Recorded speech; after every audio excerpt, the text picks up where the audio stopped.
श्रवणमेनजं वामानसं वापराधं वीतं अवीतं सर्वमेकशमस्व।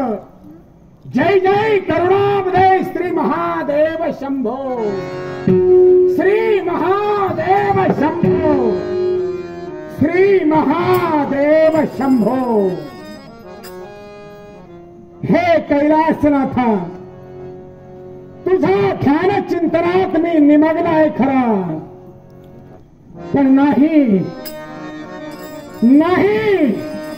मनाला स्थिरता नाही। कोण मी 14 कोट राक्षसांचा राजा, ज्या माझ्या लंकेत 5 लक्ष घरं पाषाणाची, 7 लक्ष घरं वीटबंदी, 1 कोटी घरे तांब्याची, 1 कोटी घरे काशाची आणि 7 कोटी घरे शुद्ध कांचनाची।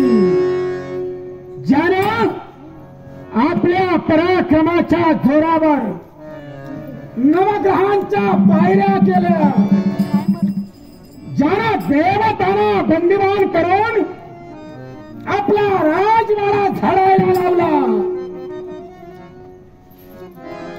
तोच हा लंकादी श्रावण 14 चौकड्यावर ज्यानं अनियंत्रित आपली सत्ता गाजवली, आज या लंकेच्या राज दरबारात हताश नजरेनं बसलाय। हा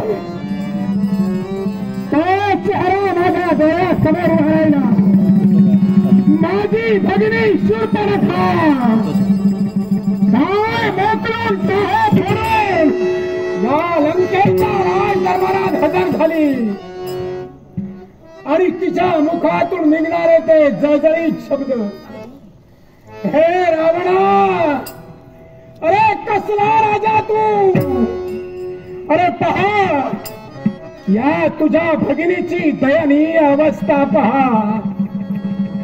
अरे जे सत्तास्थान तुझं होतं त्या जनस्थानात रघुकुलात जन्माला आलेले 2 कार्टे, दशरथाचे पुत्र राम आणि लक्ष्मण, ज्यानं तुझ्या सत्तास्थानात प्रवेश केला,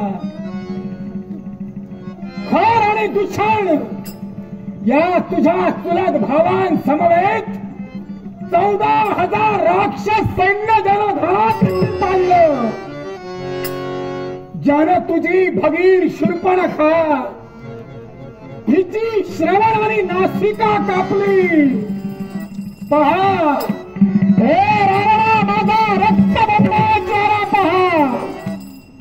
बस त्याच वेळी मनाशी निश्चय केलाय, ज्या रघुकुलात जन्माला आलेली ती सावळ्या आणि गोऱ्या रंगाची जोडी, ज्यानं माझ्या कुलातील एका स्त्रीचाही विटंबना केली आहे, एक ना एक दिवस रघुकुलातील एक तरी स्त्री भ्रष्ट करीन आणि म्हणूनच मारीच राक्षसाला पाचारण केलाय, संदेश पाठवलाय, त्याचीच मार्ग प्रतीक्षा करतो।